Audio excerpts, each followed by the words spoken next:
What is up, you shifts? So today's gonna be a cool day. Wanted to get on here and kind of like just let you guys know what I'm gonna be doing for the day, and just to kind of get a ride along too. Just enjoying the beautiful scenery. But the sun is out, right? And like I've mentioned before on my channel, I try and get out as much as I can, even regardless of the weather, because it's just nice to ride and it's pretty refreshing. It's pretty relaxing. So at least for now, I just recently acquired myself a little new instrument just to help myself record. Like I mentioned in my last video, that I'm going to try to up the production value of what I'm doing. So I got myself a new GoPro, not a new one, but new to me. So I have another Hero 10 like the one that I'm recording with right now, and I'm going to attach it right here on my handlebars, hopefully facing towards me, to give you guys another perspective of just riding overall. It's going to allow me to add just a little bit more of a different angle, rather than you guys always seeing this, POV from just my helmet itself. So I'm going to add that just to add another layer of point of view. And hopefully with what I have gotten with the camera, I have a media mod, which is supposed to help pick up a little bit more of the sounds outside rather than the internal mic. So I'm hoping I can pick up more sounds from just the motorcycle to give you guys more of just the engine noise and the exhaust as well. So that would be pretty nice. Hopefully it doesn't pick up too much wind, quite honestly, because then that would be annoying. But we'll find out. I'll beta test it. But at the very least, I'm gonna go to Walmart right now to go pick up an SD card, because the camera that I bought, the person wasn't selling it with an SD card, which is okay to me. I would much have rather preferred an SD card, but I mean, she was selling a media mod, and those are quite difficult. Not quite difficult, but they get quite expensive. They're like 70, almost 80 bucks to get a media mod. So I was happy with the deal that I got, and all these little other trinkets and accessories that go along with the GoPro. So I was happy regardless. But gonna go to Walmart, grab an SD card, gonna go grab me some breakfast, and then I'm gonna be linking up with a friend today that you guys have seen on the channel before, my friend Dmitriy. He's the one that I did the review on the Kawasaki, no, not the Kawasaki, I did a review with him on his Yamaha MT10, if memory serves me correct. He has a Yamaha MT10 2018 or 2019, and we're gonna go hang out today. I don't know if we're gonna be doing a lot of riding, but he mentioned something very interesting today, very vague, and I actually appreciate the fact that it was vague, because it leaves to imagination what we're gonna be doing today. So he wanted me to stop by today, just to go hang out for a bit, but even more so to bring my motorcycle so that he could take measurements off of my bike.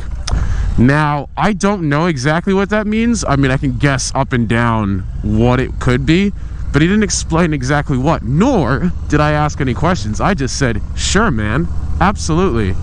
So I get to hang out with him today, get to catch up with him, and then get to find out, along with you guys, getting to find out what does he actually need my motorcycle for. And then you guys also get to get a sneak peek into his collection himself, because he has quite a few toys that I aspire to have one day, in terms of just a collection. Maybe one or two of the bikes that he has, but definitely the collection that he has, because it's really nice. It's really nice. It's not something that's the craziest or out there. It's more of that he just has different motorcycles for different tasks, which I like. So you guys are gonna get to see what that looks like, and just enjoy the ride with me today and see what was he really asking me for. Like, why does he need my bike to take measurements? Because I'm very curious, but I trust him. He's a tinkerer of sorts, so why not? I'll bring my bike over, and it just gives me another excuse to go riding for today. So just let's sit back, relax, and see what we get into for today. Girl Scout cookies. Oh God. Is it me, or does anybody else feel the absolute undesirable urge to just go get Girl Scout cookies? Like, what do they have in those cookies that makes so many people want to just buy them. Because I feel like, again, I don't know the exact cause that it goes to. I would imagine that they're just gaining money for their, for themselves. So they're just trying to fundraise. But damn, they are so good. Let me know down in the description what kind of Girl Scout cookies do you guys just absolutely cave in for? Because I mean, I'll even just show you what I wind up getting. Would really love to know. What do you guys just cave in for?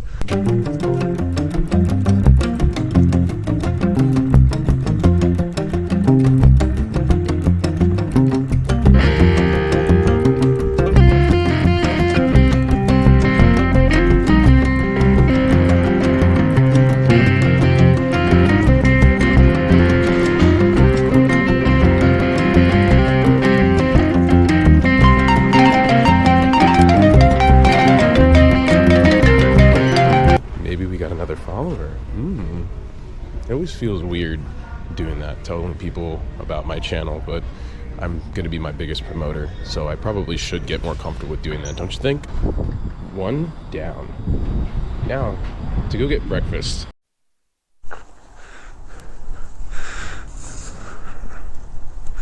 Time to get going. Let's see. Oh, shoot! He subscribed! Heck yeah, man. Thank you. Wow. It's really nice. It's like I was mentioning before. I should start getting used to being my own promoter, because it is my channel after all, and not many people are going to know about it unless they, you know, probably are into motorcycles or they're randomly sifting through the web. So I should really get used to just promoting myself. But now that we got the SD card, that's where the GoPro is going to be mounted. So let us just double check. There it is. Boom. Okay. It's set up. See if we can catch some of the reactions of people just, you know, when you ride by. Or just, I gotta find a way to tilt it back towards me, like I was mentioning, to give a different point of view. But hey, who knows? We'll record it alongside for now, and then I'll buy all that stuff later. But that was really cool. My man, Farhan at Walmart. Thanks, dude. I appreciate it. I really do appreciate it. You didn't have to do that. Onward to breakfast now. Oh, that's right, I forgot.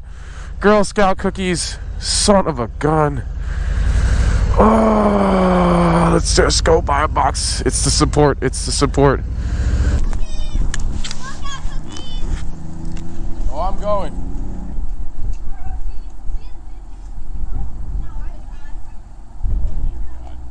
See what we got. My personal favorites are the tag-alongs and definitely the do-si-dos, just because they taste like peanut butter, and oh my god, I love peanut butter so much. Oh, damn, twist my arm, why won't you? On our way again. Now to go grab some breakfast. Heck yeah, man. Today's already starting off to be a good day. Got me an SD card for this camera, hopefully get more footage with it, because it's obviously recording right now. Then got me a new subscriber, so thank you, Farhan, for that. I greatly appreciate it. Even if you just put me on in the background as background noise, I still appreciate the support and the subscription, man, so thank you very much. And also, now getting, okay, thank you. And now getting some Girl Scout cookies. Heck yeah, man. Today's a freaking good day. It's a freaking good day. So, like I was mentioning before, now on to breakfast. Get me some yum-yums. And head over to my friend Dmitriy's, because that's what we're really waiting for. This wasn't supposed to be a video about Girl Scout cookies and, you know, completely grabbing an SD card and getting a subscriber. But hey, you know, random things happen. I'm glad we captured those moments, and I'm glad that you guys now get to see it, because just stuff like that happens. It happens, and I'm sure it happens to other people too. But oh, I'm so happy with these Girl Scout cookies. I really am.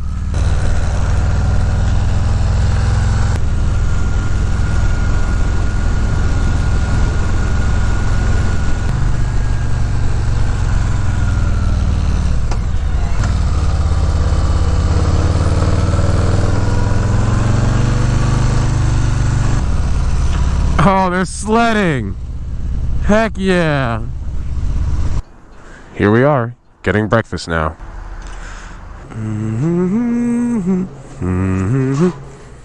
I got the 2 sandwiches, the Taylor ham, egg, and cheese with salt, pepper. Here are the goodies. With them damn cookies. Now on to Dmitri's.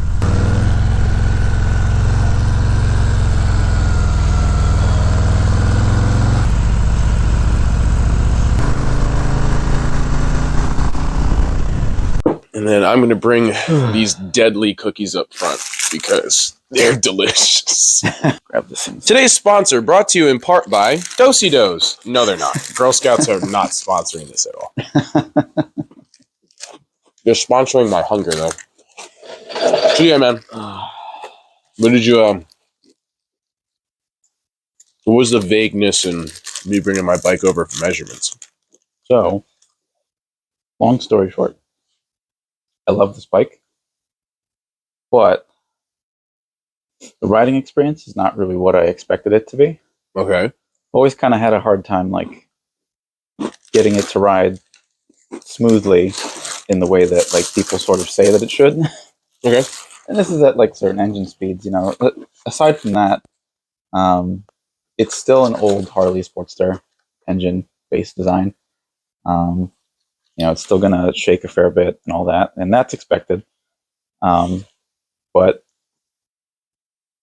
I guess I'll rewind a little bit for the purposes of context. Bought this bike a couple of years ago, mainly because I had a newer Sportster before then, and I love the bike. But I also, you know, if you if you could have guessed by the kinds of bikes that I have in my garage, they're basically all sport bikes. So you do have a type. You do have a type. So the Sporty was a great bike, but it just like it didn't lean over that much. And I know there's like things you can do with the suspension and the overall setup to like change that. That costs money. Yeah, it's money and time, and you know you're still not going to get like a sport bike out of it, realistically speaking.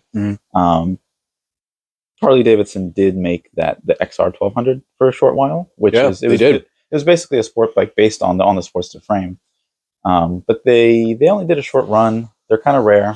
Parts are going to be hard to find.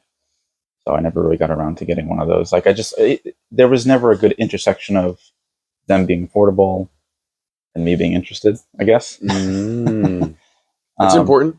It is important. But I was doing some research. I stumbled upon Buell, and it sort of like made a lot of sense in terms of what I was going for, which is essentially a Harley-based sport bike. Long story short, I bought the bike a couple of years ago. I put a ton of time and money and effort into it. And it's just that kind of, sort of didn't live up to the expectations that I had. Like maybe they were just a little too lofty. But like, it's a beautiful bike. It's very photogenic. It actually like rides well if you're riding it the way that it's meant to be ridden. But do you? Yeah, I do. Okay. Definitely. Yeah, there was one time where I was riding with my dad one day. We went up north to that like Long Meadow Road where we have gone a few times. I was on the MT10, he was on this, and then on the way back we switched. So he was on the MT10 and I was on this. And he's a pretty like cautious rider, so I don't want to cut him some slack. Yeah. But like I took off and I was gone on this. Wow. And granted, I know that road like the back of my hand, which is a good thing. So it definitely helps. It definitely helps. I mean, you've been there, you've seen it. I was on the Aprilia. I took off and I was gone. I was going to say I was taken off on too, which is no fault of his own. I tell him every single time, like, if you want to enjoy yourself, go ahead, enjoy yourself. Just because I'm not there just yet doesn't mean you can't. So, bro, just keep doing it. I love when you have those moments because I'm happy for you. But go on. I appreciate it. So fast forwarding to my idea, like I kind of wanted to figure out how to make this bike live on. And I really like the wheels. There's just something about the aesthetic that kind of reminds me of that like late 90s, early 2000s sort of like sports car theme. And I guess also like other bikes of the era, like tri-spoke wheels were really popular in that time. These in particular, I don't know how well you can see them on the camera, are the performance machine sort of like optional variants. I'm not sure of the construction, but in my opinion, they're a much nicer looking wheel than like some of the other stuff that was out at the time. So I kind of wanted to figure out how to take these wheels and transplant them onto something else. There's like a few different ways that you can do it. You can transplant the front end, like the wheel, the fork, etc. You can transplant the front end and the rear wheel onto like a Sportster of that era pretty easily. I don't know if that's necessarily what I want, because I don't know if it's going to be the riding experience that I care about. Got it. I've definitely softened with time and sort of opened up to the idea of having a cruiser, but I don't know how I want to go about it. Anyway, back to this. So yeah, there's a few things that you can sort of swap them onto with like varying degrees of difficulty. And I was browsing Motormall's website recently, and I spotted a 2023 Lowrider S. You're shitting me. Okay. It's pretty pricey. I don't know if I'm sold on buying one for the purposes of this project, because it's pretty involved. But as I've discovered, the wheel axle diameters, front and back, on this bike are 25 mil. On those bikes, I believe it's every Big Twin and M8 bike, or I should say most Big Twin and M8 bikes, 2008 and forward, also 25 millimeters. So it's probable that like with the right sort of spacer configuration, and like maybe you'll have to play with finding the right disc brakes and everything to, the fact that you like went through measuring this all out, and also putting a formula together, or I guess just putting in different specifications or parameters into your computer and saying, hey, this could possibly work, this could not possibly work. Well, and go ahead. Sorry, I don't mean to. No, go ahead. Cut you off. As someone who comes from a sport bike background, I understand that like every little change you make to a chassis is going to dramatically affect the handling. Oh yeah, and this applies to every especially for these too, where every little bit counts. Not so much on a cruiser, like you're just chugging away highway miles, but these matter a lot more. They do. Those will get affected as well, absolutely. But this is a lot tougher. Yeah, and it's especially sort of that situation when you're trying to take a cruiser and inch it further towards being a sport bike, which, to be clear, it's not actually my goal here. It's literally, at this point, it's very much form over function. So if I could make the bike function with these wheels, then it looks the way I want it to look, functions well enough, then goal accomplished. I'm not entirely set on going through with it. Like I said, I wanted to take some measurements and see where things land. But it would be really cool if it could be pulled off. I think it'd be really nice too, because what you do is you make this commemorative almost, especially to yourself, where you take the wheels, and let's say if you do wind up finding a way to put it on the 23 model, you have these wheels that are a part of history now, just like the bike is. So this is Harley after all, right? Buell is Harley after all, especially this bike, this rendition of it, and the XR 1200 that you were mentioning before. So if there's a way that you can get this onto that without it being too expensive or like too lofty of a job, why not? It's like what I'm sure people have done crazier things as opposed to you just taking a set of wheels and making it fit.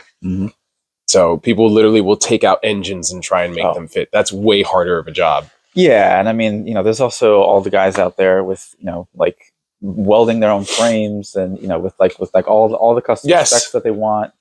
So it's really not like that crazy. I actually know a couple of shops as well that if I needed something done, I could maybe talk to them. Yeah, and see what they say. But yeah. So how, by any stretch of the imagination, was this a weird idea or not a thought out one? This seems pretty thought out. It seems pretty thought out. I say it's like kind of kind of a weird thing because it's like you're taking parts from like two bikes that are like 20 years apart, even though they're like will fit on paper, and like with the right sort of shimming and tweaking and whatever. That's why we need trials. It can't be just theory. It has to be. Right. There has to be a trial to this. So. Right. Yeah, exactly. So it's interesting too. Like for all the guys out there, there are probably, or I should say, like the 3 or 4 people still left that actually care about these bikes that are probably going, no, don't do it. Like you're gonna ruin it, or you're gonna, like you're getting rid of like a piece of history, so on and so forth. Blacks, I'm not set on it yet. But even so, like, I think it would be cool to sort of bring that forward, Yeah, I mean, if you think of it, so what you could essentially do, and again, I know this isn't the intention of it, but have you given some look to the Lowrider ST? Yeah. I mean, it's so with that, not in terms of buying it, just you've seen the way it looks, especially the fairing, right? The only reason why Harley has those fairings now and the bike for sale the way it is because people, I think in California, what was it? It's what was the scene called? The fairing is from like the 1980s or 1990s model FXRT that they had, and they took the fairing, re-engineered it, so with aerodynamics more in mind, and they threw it back on to the Lowrider, but they did that because of, what was the name of the group of people? The name, it's escaping me now, but a bunch of people basically did it. They retrofitted old fairings onto the Lowrider S. So because people started doing that, they noticed it at I think it was one of their bike rallies that they had about 2 years ago, and they're like, all these people are coming here with this kind of bike, and they're putting different fairings on it. Why is that? It's the club. It's Dyna. It was like a Dyna club style. Yeah, it was a club style. Yeah. So because of that, and that was in like SoCal, I think. But because everyone was doing like the club style fairing on it, they're just like, maybe we should do something. Like maybe we should make our own at this point. And then they took it, and ergo, there's the Lowrider ST. So they basically, you essentially could be doing what other people did. They retrofitted something from old into new, and then now Harley owns it. I'm not saying you're going to get these tires on a newer model and Harley's going to be like, that's a damn good idea. Maybe we should do that. But essentially, you are doing what those people once did before. They had an idea. They saw 2 pieces of time kind of fitting together. And hey, just because they did it, even though it was a huge group of people that did it, now Harley adopted it as their own. So I don't know. Obviously, that's not the goal, but that's essentially, it's like the same premise almost, that you're taking this, which once, well, actually not once was, but is a part of Harley's history, taking the tires, throwing it onto a newer model, and who knows, maybe they look way better. Maybe they do. Yeah. Well, that's the thing, is like if they would take the M8 platform and make a proper sport bike out of it, that would be super cool. I would be the first in line to buy it. And no, I'm not talking about the new CVO. That's not a sport bike. All right. No, like, I get it. It's fast, it has track mode, whatever. It's not a sport bike. The only one that comes close to that is the Sportster S, but that has the new Rev Max engine in it. Yeah. Which is just liquid cooled. It's a different engine completely. It's not even an M8 engine. Yeah, and it's like, it's not that I have anything against it. Like, it's definitely moving the technology forward and all that stuff. Thank God. But thank God. But it's not the same vibe. Like the M8 is, it sort of carries forward that old school, like big displacement, sort of not necessarily lumbering engine. I mean, if you tune them and whatnot properly, you can get a pretty cool motor out of it. Should we say visceral? Sure. Oh, so something I had a thought about is that a 17-inch wheel and sport bike tire config on that sort of bike / frame is actually not that oddball. There's I don't think so at all. There's the what is it called? King of the Baggers. Yes. That whole race series. Yes. Those bikes all have 17-inch fronts and ran sport bike tires because These are the only ones that. And guess what? They're riding in sport bike fashion. All they had to do was just raise the suspension to obviously not scrape the bags as much. They're riding it just like sport bikes. So it's no, you're absolutely right. So for anybody out there complaining about this idea, he's got a point. Harley's already doing it with baggers. It's unnecessary, but necessary at the same time, which is why you guys all buy the CVO models. It's like you see King of the Baggers. Yeah, exactly. So wow, okay. The Completely didn't even think of that. Yeah, exactly. So, it's not that out there. It's just that those bikes are like 100K bikes. Yes. They're not street legal, and you're not going to walk into a Harley dealership and buy one anyway. Yeah, that's true. So if they could make something like similar, maybe like sans bags, like stripped down, like just about the riding experience, they could make something similar for like 15 to 20,000. I think like they would actually get new riders in the door. Not necessarily like new to riding riders, but like riders that were not Harley fans necessarily. Yes, yeah. So you'll get a lot of guys that are probably coming over from Kawasaki, Honda, Yamaha, that probably is like, oh, well, if this bike can almost do the same thing they can do, yeah, I'll buy it. Yeah. That was their attempt with the live wire, but that didn't turn out so well. Yeah, the live wire is a very sort of different thing. I think being electric is not, I don't know, how do I put this nicely? The average Harley fan, they know what electric means, or at least as far as it relates to like motors. No, I get what you mean. They prefer that not, I shouldn't say the knock of an engine, because knocking is not a good thing, but they love the sound. They love character. The input. Yes, the character traits of those combustion engines. They love them. And just like we were talking about before, like you mentioned, where if they had an M8 sport bike, yeah, people would buy it. People would absolutely buy it. And especially now, you have Buell like trying to drum up a lot of interest and support for the new things that they're coming out with now, like the Buell Super Cruiser, that whole thing that Roland did. Dude, I forgot all about that. Yeah. So they're making a big stink about it, and I don't know, if you ask me, I think right now it's still vaporware, but you have like lots of people interested in that sort of thing, and like it's still a cruiser. It handles like no other cruiser is going to handle. Yeah. So it's like, I think there is potential. You know who else actually, sidebar, by the way, you know who else actually makes something that's like the Buell Super Cruiser, at least almost looks like it? Arch Motorcycles, Keanu Reeves' company. They make super cruisers, if that's what is going to be the new term now for it. Because that's a sport cruiser. Like, you're trying to add sportiness into the cruising ride, right? So Keanu Reeves' company, Arch Motorcycles, does that. Like, their bikes are built like cruisers. They kind of look like cruisers, and like, not, I don't know, to me, they kind of like visually, at least the body of it, not so much the handlebars, like the fork, everything here, but everything going back from the fork kind of looks like, what is it, like a cafe racer at times, but obviously there's a dip in the seat, like for you to sit into. But yeah, they make super cruisers at this point. It's just like those things go phenomenally fast, but it also costs you an arm and a leg just to get a bike. It's like 30 grand just to get that bike. Whereas Buell, it's a lot more than that. Yeah. I'm being a little bit nicer about it, but at least with Buell, that super cruiser, how much is that though? That's a great question. I don't remember offhand what they want to do with that MSRP, but I think it's probably around 20 grand.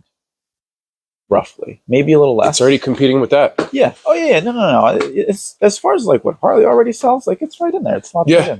If people are willing to buy that, i.e., me, why not get the Super Cruiser? You might actually get a little bit more for your money.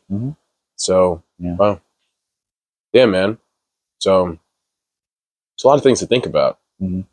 So, how do we go about using this bike then to retrofit the tires? Are you going to measure it out, or? Yeah, so I have a caliper. It's not huge. I'm hoping that it's big enough to take the measurements that I need. What I need to do is I need to see what the width is of the actual hub, to see how it's going to sort of line up in the fork of the lowrider. I'm 99% sure the lowrider fork's already wide enough to accommodate this wheel. it's just a curious of it's just a matter of how far off it is, like in terms of how much spacing is needed to get it to sit right. Got it. So that's why I need to measure the hub, see how wide that is, and see like what sort of dimensions we're working with. And then also going to do the same thing on the lowrider's existing wheel. If the existing wheels are wider, that's good, because it means that the only things we'll need to do is add a spacer. If they're narrower, that makes things more complicated, because what that would essentially mean is if there's not enough spacer to take away to get it to fit in that fork, it would mean modification to this wheel to make it work. It's not impossible, but it adds a layer of complexity and cost. So this is all while still taking into account the disc. That's my it's my all neighbor waving, and it's all still like trying to take into account the brake that you're going to wind up putting on it too. Yeah, that too, because that's going to be another critical thing, is where the brake rotor lines up relative to the caliper on the lowrider fork. Dude, I'm like really excited at how this is going to turn out. like both for like the production of this, but more importantly, the fact that you even want to do this. Like I'll be genuinely honest with you, this does not sound like a ridiculous idea. It just sounds like you're trying to put a piece of nostalgia together. It really does. And I hope it really actually works out. Yeah, so this one's going to be a little tricky to measure. They're both going to be a little tricky to measure because I don't have like a wide, a long reach caliper. But it just needs to be ballpark so I can get an idea of what I'm working with. Oh no. See if this is even wide enough to actually capture between the two. My hunch is that this hub is definitely wider, which makes my life easy. That's 110 and that's 155? Dude, you have so much space to work with. So much room for activities. The only thing that would be tricky, and I was looking at this was the last thing I looked at. If the bike has ABS. Yeah. It comes standard. It's going to be interesting to retrofit, because the way that where's the thing? So if you look here, this is the ABS sensor. Yeah, I should say the wheel speed sensor. And there's like a special bearing in this hub that like registers the wheel spinning on that sensor. So because it's like all the way at the end, I would have to figure out, because obviously like with that hub being so far further in, that the sensor can't sit in the same spot. So I would have to figure out how to get something to register. Like if I wanted to like maintain the ABS function, I would have to figure out how to get something to register on the sensor, but having sort of the hub like spaced out forwards. I think they make spacers. The only thing is, I don't know that it would be possible to space out the bearing, or that it would be necessarily a good idea to do so. But what I could probably do is run both sets of bearings. So I could keep the original in there, add like a spacer to make the hub wider, and then in that spacer I could run the new bearing. There's 8 and change. Probably right around 8. It's actually really wide. Oh wow. Yeah, that's funny. Surprisingly, it's well, no, I'm actually not surprised. It's narrower than this one. All right, man. I'm glad I can be of help. I can't really do the calculations. I know that's your domain, but obviously still always willing to learn, right? And even just being able to help, like, you know, hopefully make this dream become kind of like a reality. That'd be kind of cool if you can throw the tires on there. And again, he didn't say it was actually going to happen, right? It's just still food for thought right now, but who knows? Maybe you get yourself a 23 model and retrofit it. I think that'd be pretty cool. Yeah. So, yeah, I'm not quite set yet on like what the target bike is going to be for this. Still doing research, but it was an idea, so I figured it's worth exploring. let's run with it.